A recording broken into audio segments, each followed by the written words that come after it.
Hello, Jim Howard here in Fort Worth, Texas. Today's date, it is August 30th of 2021. It's about 11:30 a.m. here in Fort Worth. I have moved things around. Over here, this desk that you can see, which is basically this is where I had my two monitors and my Windows 10 or Windows 11 operating. And over here, well, I had the last thing, well, I just took that off the desk, was the Chrome box. So anyway, I've decided as of today, I may change my mind before the day is over, I moved the Windows 11 over here, my Beeline computer, running Windows 11 now. And it's over here, and I've got the AVAR Media camera, USB 4K camera, sitting up on top of the monitor. I think that gives, like it's a better background, and before when I was doing things, I'd be looking to where were the, so I think this is going to be better. I've just got the one monitor now that I'm using. I may change my mind because it's really convenient to have two monitors, and dragging stuff back and forth and doing all that kind of stuff is, really better for me. But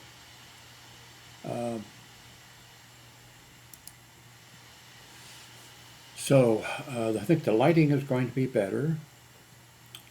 I'm going to have I think this work area over here that I can do some stuff on. Back here is some laundry on top of this thing here, that's some shorts. But on top of this is a whole stack of computer papers and notes and things like that. And sitting on top, there is the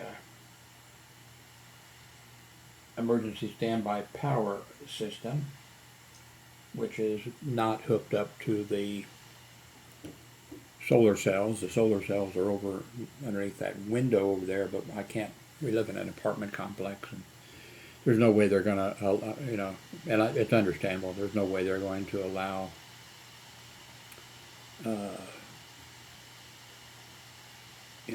people to be putting solar cells on this, on this thing. So that will have to be for later.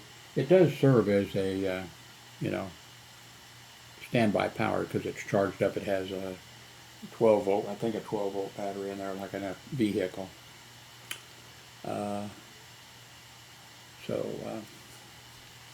What else?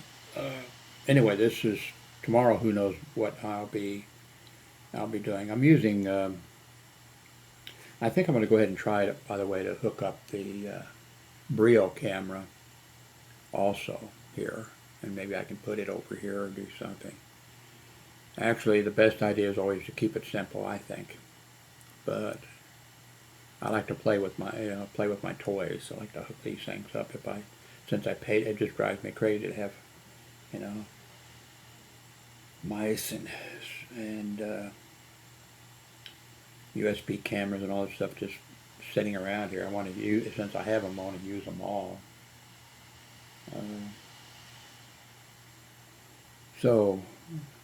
What else? Oh,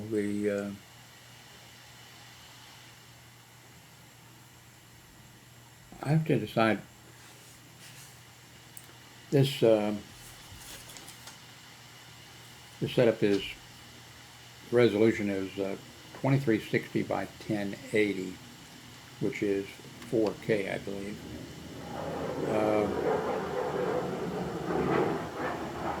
One of my monitors does, 3840 by 2160, which is definitely. But I've been watching a little bit of 4K video this morning after I moved everything on, on this monitor. I was actually watching Miami Beach, the camera people that walk through there, and because I spent 5 years or so down there, and I just love the beach. I uh,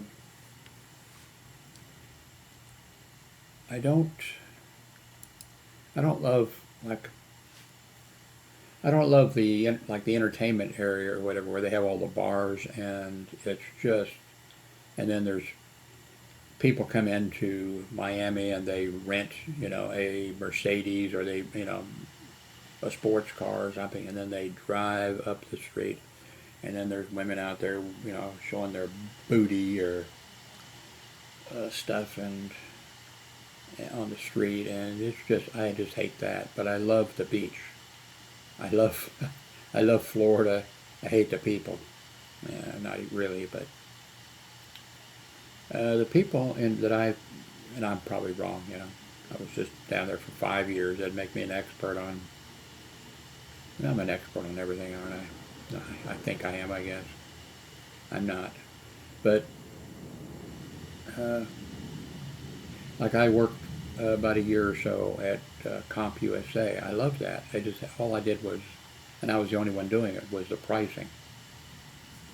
With the barcode scanner, and then putting the price on the. They didn't put it on each individual item. They just put it on the shelf or whatever. But I loved that, and there was one guy there who was older than I was, and then I was like next in line, so everybody was really, really young. And they didn't make all that much, but it wasn't bad pay. Um, but those young guys and gals, I don't know about the gals so much, but the guys were out. I mean, not well, one thing, they were, of course, playing computer games. I mean, I'm not talking about at work, but I mean at home, like my grandson and stuff. They played computer games, but they were also out like partying, and that seems to be down there the philosophy, and I don't care for that. I'm not a drinker, at all. Zero. Never have been. Don't smoke. But everybody was I really liked working at CompUSA. That was, and the general manager of CompUSA was a really nice guy and a really smart guy. He did everything, and that store was like number one of all the CompUSA stores, maybe number two, and I think Puerto Rico must not have many computer stores, or maybe that was the only CompUSA store down there. They did really well, but when you were counting Continental, that and the store that I worked at, the CompUSA store, it had a good location, and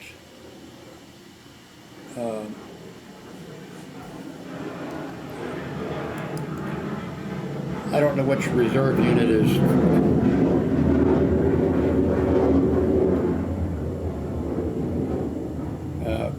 We're about 5 miles as a crow flies from a reserve, joint reserve base, where the Reserve Air Force, Marines, and the Navy, fly out of there. And I mean, there's other stuff going on, but it's a reserve base.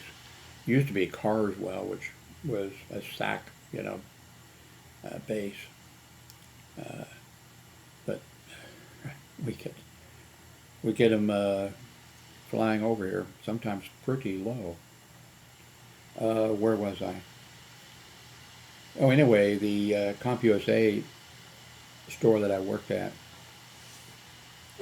that was like #1 in the nation. The headquarters for CompUSA was in the Dallas-Fort Worth area. I think their headquarters, because I saw it when I lived here before in Carrollton. It might have been, their headquarters might have been in Carrollton. If not, it was when you were going someplace there, you'd go by and you'd see this tall building filled, I guess, with executives, and maybe that's why they went out of business. But, you know, that was the headquarters, and the headquarters would send down to the store that I was working at there in Miami, because there were contests, you know, sales contests and different things. And the store I worked at, I had nothing to do with it, but the store that I worked at would win the contest and all that kind of stuff. And it was like, I guess at the headquarters, I guess they were, go find out how they're cheating, or go find out, you know, whatever. It was just that the manager was so good at motivating people and things like that. What was the iPad? The first, yeah, the thing that played music.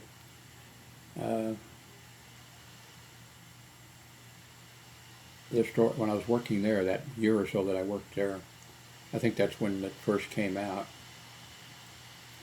And every one of us at the store, because our store sold so many of them, #1, I guess, or whatever, that every one of us got, you know, got one for free. I gave mine to my grandson. He used it. He may be still using it. He used it forever, you know.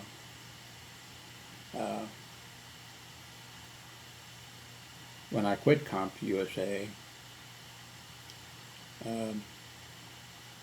I had to, for medical reasons. I had major, I'm not going to go into all that because I also get upset thinking about it. I had major, you know, urinary bladder, you know, problems or whatever, and then I went to, you know, I went to a regular doctor, and then he sent me to a fucking asshole, which I'm not going to get into it. I do, because I would just sit here and cuss, you know, the guy, the urologist. Wow, how bad! I can't believe how bad he was. But so I just had to quit working. It was either that or piss on the floor at work where I worked. And but when I quit, I went to the general manager and I said, my grandson is really sharp on computers and everything. I said, you think you could hire him in? And he said, sure, Jim, you know, send him over, have him fill an application out. We'll hire him if we can. And so my grandson went over. That would be, I think, his first, I think that's the first job he had. He went over, filled out the thing, and got hired. And within a few months, my grandson was one of the, he wasn't the general manager, but he was one of the managers, and he was in charge of the dock, the receiving dock, and he was in charge of all the guys. There must be like 15 or 20 of those guys who were stocking. Every morning they would be, you know, doing the stocking and what have you. And it was just amazing. I wasn't sure my grandson, he's smart, but I wasn't sure how, if he could actually do that job. And he did. I guess he knew what he had to do. You know, he knew that he had to be a little bit different than, you know, because all he wants to do is play game, you know, computer games. And he knew that he had to get the work done and whatever, and it was just amazing. And then, of course, CompUSA went out of business. Oh, but what I was going to say was the location for the store. It was a good location, but the store was really small. Everything was cramped. Everything was hard to do because of not having enough space. And they sent several of us from that store, people who were new, got sent over to a new store, you know, a new CompUSA store. Well, I'm not sure if it was brand new, but we were sent over there to take a class, I think for a week or something, for 4 days on something.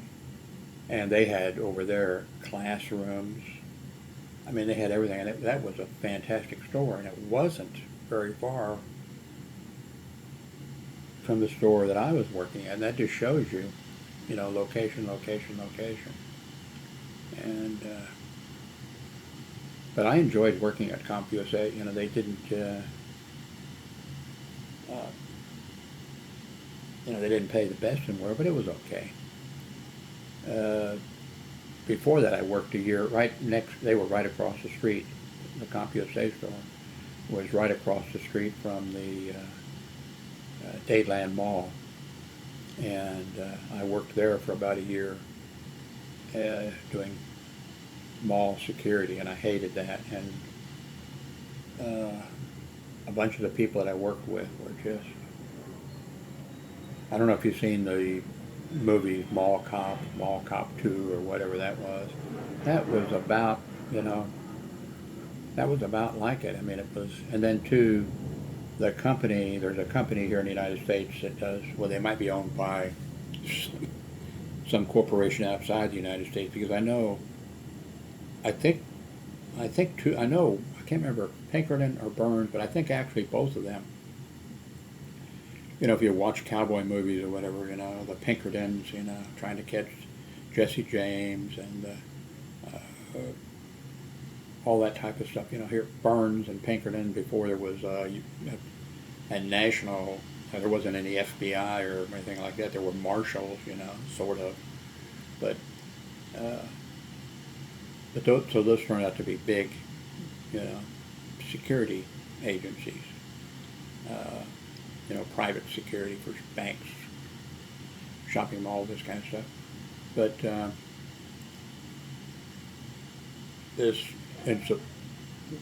these corporations, the security ones, a lot of them specialized in something, And there was a company that's the one that did the security, had the contract at Dadeland Mall. I forget the name of the company. I mean, I worked for them, and the company was so fouled up, and then on top of that, the mall was sort of screwed up in different ways, and then the people that were hired in,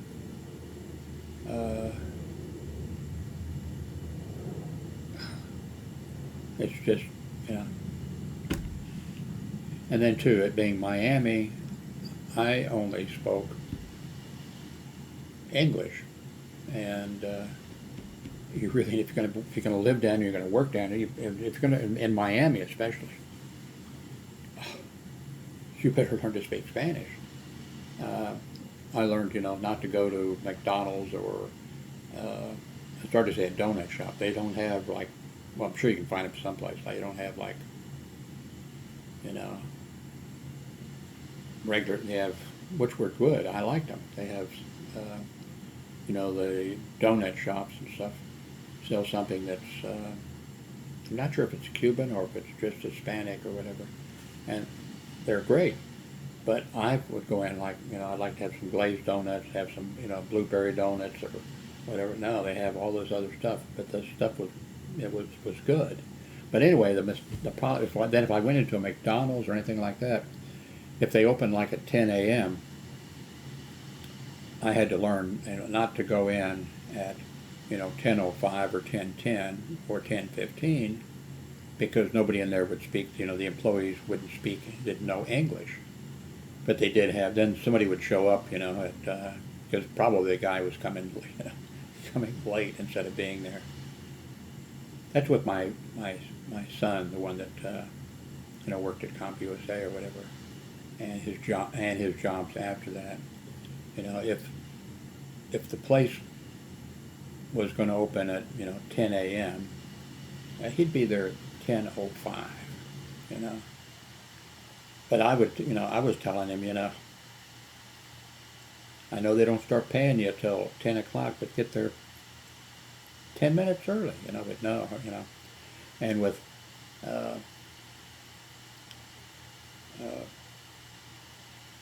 CompUSA, when I was working there, of course I walked, because it was within walking distance easily, through the mall, across the street, and there it was. And we lived in an apartment, turned out to be, then it turned into condos, but you know, like, walk across this bridge, you're at the mall, walk through the mall, walk across the bridge, you're at CompUSA. And every morning, I was there at least 10 minutes or 10 or 15 minutes before. I'd be the first one there. Almost always, just about every day, I was the first one. I'd be there, and when the general manager would show up, and he'd be early, you know, I'd be there, and there was times, you know, when I was doing the pricing or whatever in the thing, and the general manager would be talking to one of the groups, you know, like the group of the guys that were doing all the business part, where they went out in suits to, you know, go to businesses and try to sell them, you know, 25 computers or something like that. He'd be talking to them, and then I'd hear him talking over there, and he'd say, see that old guy over there? He is here he is working all the time. You never see him not working. And he gets here, and he was, you know, telling, you know, stuff like that. So, but anyway, where was I? The guys for the mall security. Oh, I was the only one. I mean, I just spoke English only, which was a problem, you know. But part of that reason is I tried to learn Spanish forever, or any language, you know. Well, I was trying to. Well, I was listening to shortwave radio, and I signed up for Radio Moscow, learning Russian, and I ordered in an English, you know, a Russian dictionary. I subscribed to Soviet Today, propaganda. You know, I subscribed, had those sent there, and I was learning. The mistake, of course, one mistake for me was don't learn a language that the alphabet is, you know, different than our alphabet. It just makes it, you know, makes it worse. I subscribed to a radio publication. I mean, you know, like ham radio and that type of stuff. To help learn Russian. I learned a little bit. I mean, you know, not speaking it, but they broadcast also, you know. But I could recognize some words, you know. And I subscribed to a ham radio type Russian. Actually, I don't think it was ham radio so much, but it was radio and hobbyists, that type of thing. And they were talking in there about Sputnik. I'm not sure they gave the name of it, you know, the first satellite to go up into space. They were talking about, I think it was, what they were talking about was, you know, here is the radio equipment you need to build. Not that it had to be specialized, but just, you know, because they didn't have Radio Shacks over there and that kind of stuff, or CompUSA stores and stuff. But I was, you know, reading it's in Russian, you know, and I can figure out, well, they're talking about monitoring, you know, something that's in space, and here's the frequencies and that kind of stuff. I was in high school, I believe, then, and 1950s, I think the 1957 Sputnik one, yeah. I was in high school, and in a class or something, you know, in the class or something, the Christian brothers up there, and something came up about, you know, how advanced the United States was, and all this type of stuff, and I said, well, you know, the Soviet Union is, you know, they're advanced too, and you know what, you know, and I said, yeah, they're going to put a satellite up into orbit to be going around the Earth here pretty quick, and they were like, and it was shortly after that it went up, and then my nickname became Comrade, you know, in high school. Maybe that's why I couldn't get into the military. I'm kidding.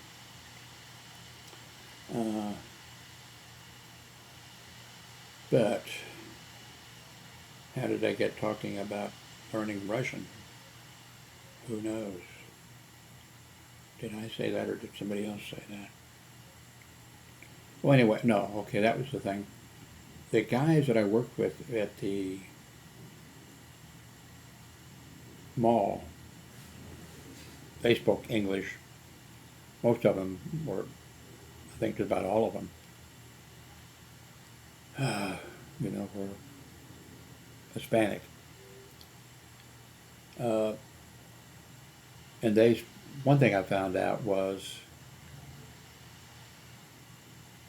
I thought, well, I'm kind of a dummy here because, kind of a disadvantage. But I ended up, they wanted me quite often to do work in the dispatch center with my hearing problem. I couldn't make them understand, They wanted me to work in dispatch a lot because the other guys, they spoke Spanish. That was their native, and they spoke English. But I didn't understand that they appeared to, be literate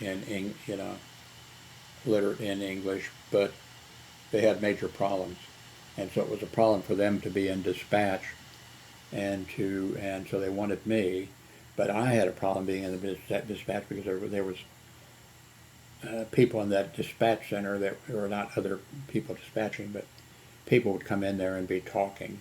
They'd have a scanner or music on in the background. They'd have all this kind of stuff. And with the type of hearing problem that I have, I can't hear if I'm here in my room and watching a movie or something like that, and my son steps in the door, I have to hit the mute switch on this because he can stand right there and be talking to me. He can be standing right here. Where is that? He can be standing. Well, anyway, he can be standing right there. I can't hear him. That's. I'm not going to go into that because I tried explaining it to the supervisor there at the time, But they wanted me a lot to dispatch. And then too, like the supervisor there for that shift when I worked midnights, he would write a report or something, and then he would say, "Jim, will you check it for me?" Because he spoke Spanish and he spoke English. I thought really, really well, but there was like words and things he didn't know, so I would check it for him. But the problem was these guys, there was a company, a mall policy that people could not take pictures in the mall because I guess that maybe the people had I don't know why. It's stupid. And I'm sure they've given it up by now with everybody walking around with cell phones. But maybe, it was like they wouldn't want somebody have a display in their window and they wouldn't want somebody else to copy the display, or maybe it had to do with also price checking. I don't know what the reason was. But these guys, were told, you can't you can't take pictures in the mall. And so they would stop somebody, and say, you can't take pictures in the mall. And the person would say, well, I just want to, no, you can't take pictures in the mall. And if you don't stop, we're going to have you arrested. And I was like, and I tried to tell these, the security people, you can't arrest somebody for, taking pictures in the mall. Maybe if you're the CIA and it's CIA headquarters, you're not going to allow somebody to take pictures in a parking lot or the lobby.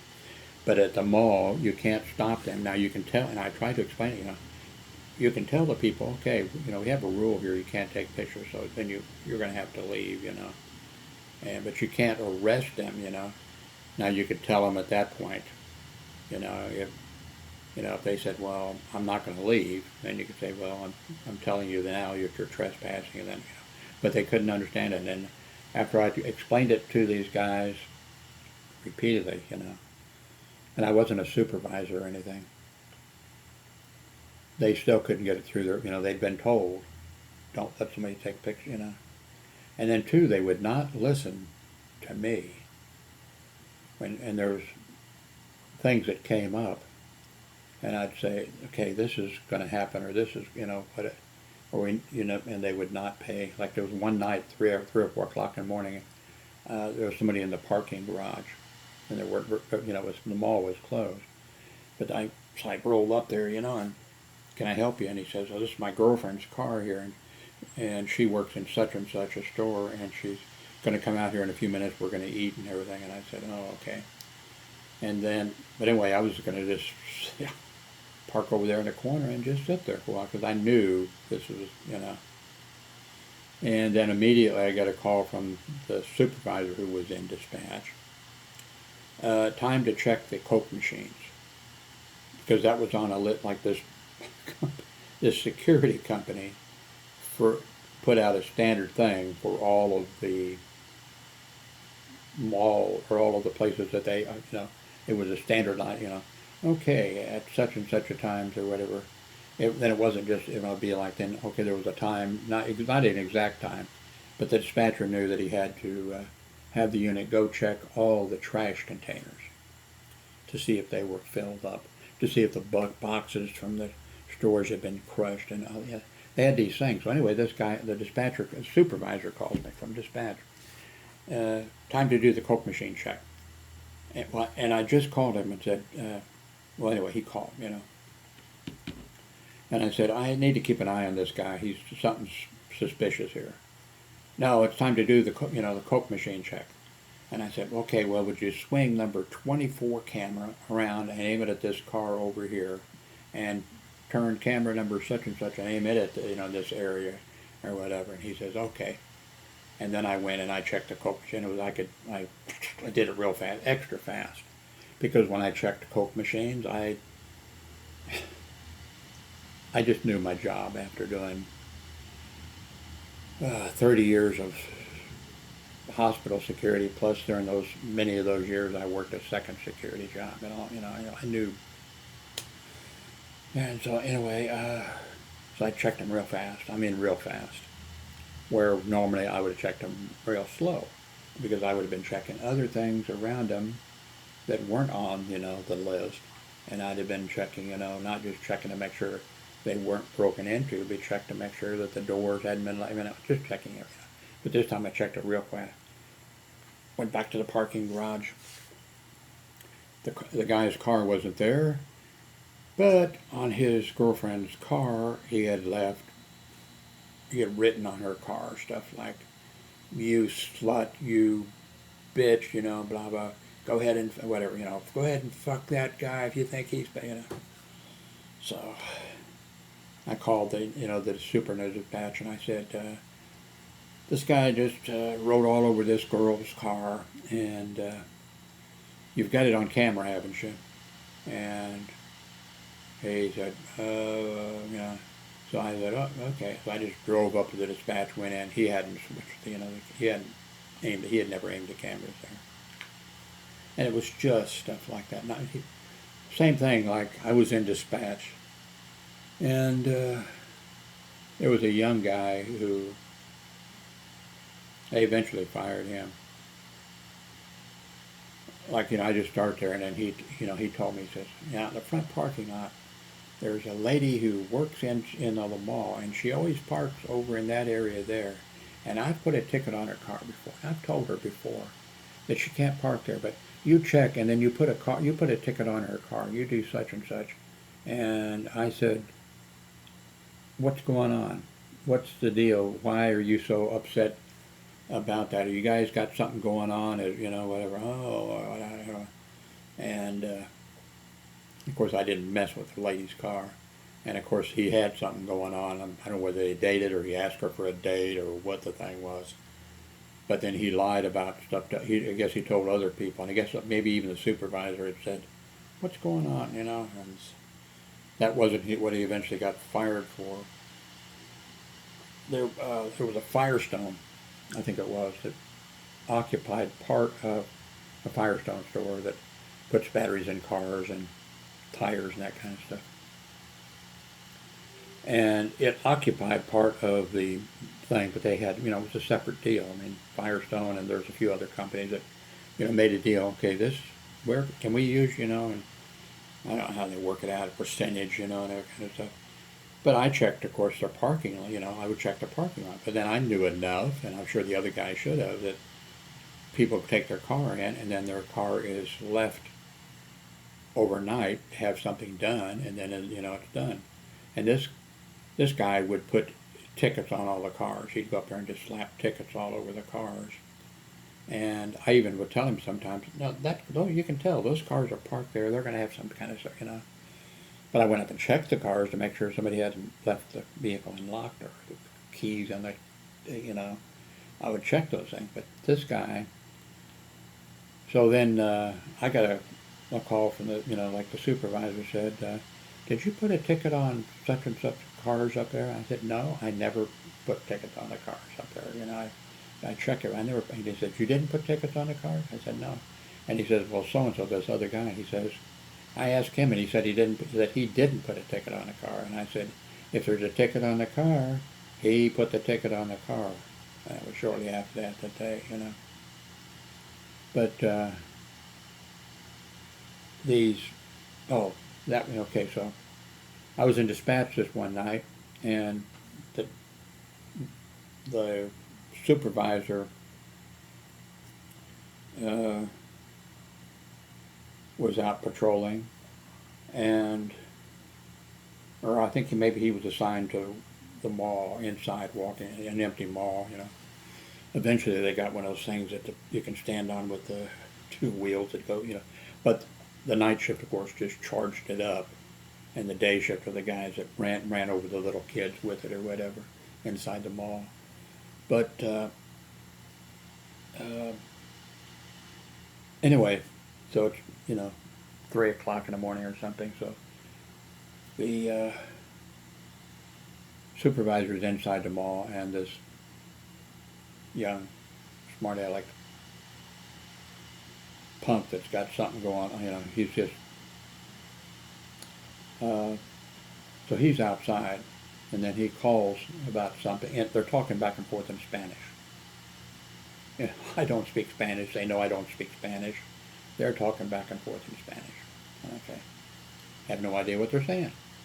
And then I get a call from the guy out in the park, the young kid out in the parking lot. Send the police right away to to here. And I said, what's going on?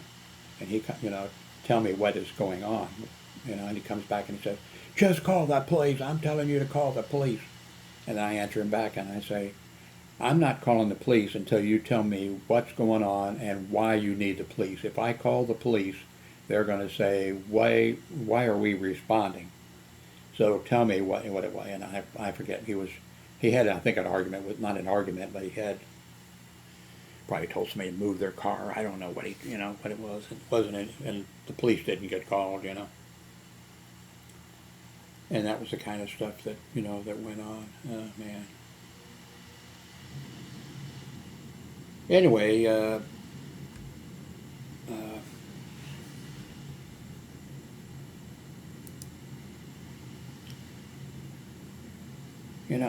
I told you about my cell phone thing, where I ended up from Google Fi having to pay them $200 because I'd signed up with Google Fi, and I left, what was it, Edge? Mint. I think it was Mint. I left Mint. I was happy with them. But Google Fi, I really didn't need Google Fi service. There's advantages, especially if you're a world traveler, or if you move, or even, U.S., if say you're a truck driver or whatever, because of the thing that there's like 4 or 5 companies that they use. So if you're using Google Fi's cell phone service, if you move out of an area or something and the cell phone reception is difficult, or it doesn't exist to the area you're going in, this thing automatically switches and stuff like that. Which nothing that I need. I never even use my I'm inside all the time, and if I do go someplace, it's a doctor's office or But I wanted Google Fi, and so it was a little bit more money, and I switched. And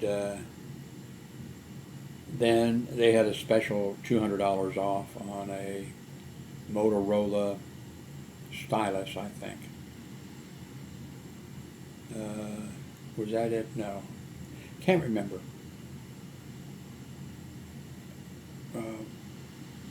No, it was a Pixel 5A, I think, or something, 3A. Whatever it was like $200 off. No, it was a Motorola. It was $200. You know, they're always like $200 off, I think. Whatever it was, and I didn't really pay any attention. You had to keep the service with that device for like 6 months or something if you did that, and so you got two. So anyway, I did that, and if you watch my videos, you know that I get interested in trying different things or whatever. So I thought, and so I bought a different cell phone and put it on Google Fi service. And then I took my whichever one, Motorola, whatever, I forget, whatever the thing was, I took that off. But I then signed up my son for Google Fi service, so we had then two phones. And what else? I did something else. And then eventually I got a thing saying there were 7 things that you needed to do, and you did 6 of them. But the 7th was that you had to keep that cell phone for whatever it was, 6 months or 4 months or something like that. And I was like, I don't even, but anyway, they ended up charging me, I mean, I contacted them and said, hey, hey, I added my service expanded. I purchased another phone, I think it was, through them, and whatever it was, and they said, sorry. And so then they were, they said, here, the next billing cycle or whatever, we're going to add that $200 to your $50, thing. So anyway, I contacted them. I said, well, I'm on a limited income. Could you do me a favor and just add $50 for the next 4 months to the bill, and that'll be taken care of. Sorry, we don't do that, So I said, okay. So I just canceled the service, but they still billed me, for the which I expected. I knew they would, So I don't recommend Google Fi, actually,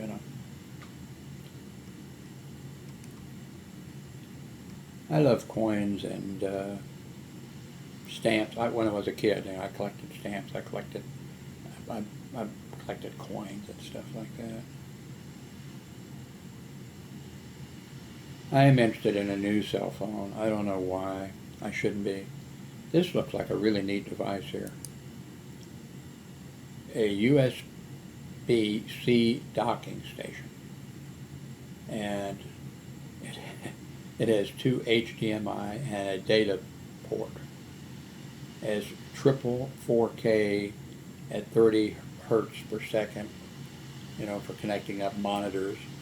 It has 6 USB ports. It can be a 60-watt power thing to charge up a laptop or something like that. Ethernet, all this kind. Here's oops. Here's the front of it. USB 3, USB 3, USB-C 3.0. Headphone and microphone jack separated. I like it better that way. I like having them separated. Thing for SD cards. And let's see. Here's the on the back, or I guess the back. USB 2.0, USB 2.0, USB 3.0, 4K for a monitor, a display port, it looked like, display port. And, there's a display port, so those are, whatever, and looks pretty neat. It's only $150. I don't need it, but, let's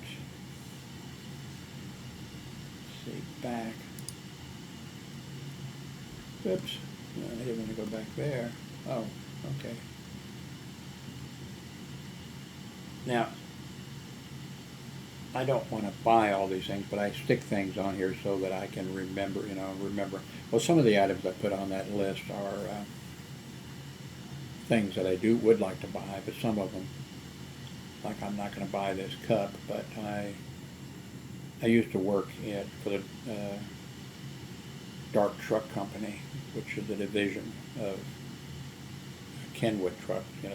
Kenwood trucks, the over-the-road, 18-wheelers, and this doesn't really do justice to, but I worked in the body shop. We made this part here of the truck, but this, of course, does not do justice to the trucks that we made. They were massive. We had to build the trucks, and we had to take take them apart usually, and then they were shipped out on the railroad. They were shipped out, on a railroad because they wouldn't fit on a railroad. You need several things for the. And then some of those were shipped to South Africa, and then our people went over there, and I didn't have enough seniority. I'm not sure I'd want to do it anyway. And then you went down into the mine, and then you assembled the trucks down there because they were too, Anyway, I've got stuff like that on there. I wish that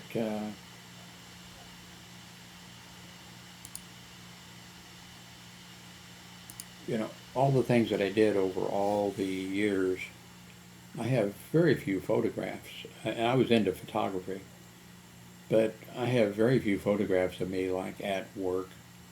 There's no photograph of me building railroad cars. There's no photograph of me in the body shop building these things. There's we didn't have the cell phone situation. I had cameras, but I would like to have, because of my grown grandson, when he was living with me, he came in my room one time, and I had a little model of a dark truck. It was a scale model or whatever of the truck in great detail. Looked very accurate, unlike that cup. And he said, "Why have you got the toy?" And I said, "I used to build trucks like that." And he said, "No, you didn't." I said, "Yes, I did. I used to build, Why would I lie about something like that? That's not like I'm saying I built the space shuttle or something. I built trucks. And I think there was another model that I had of, what was it? Or something." And I said, "Yeah, I can't remember." And I built that. And he says, "No, you didn't." I said, "Okay."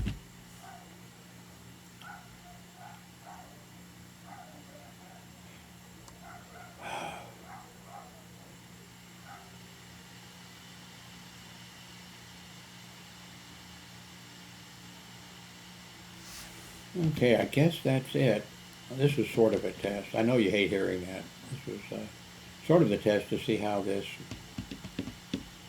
works. How many frames per second it's going to be. I didn't pull up any 4K video. I could easily. Should I do that? Nah, you've seen 4K. But thank you very much for watching.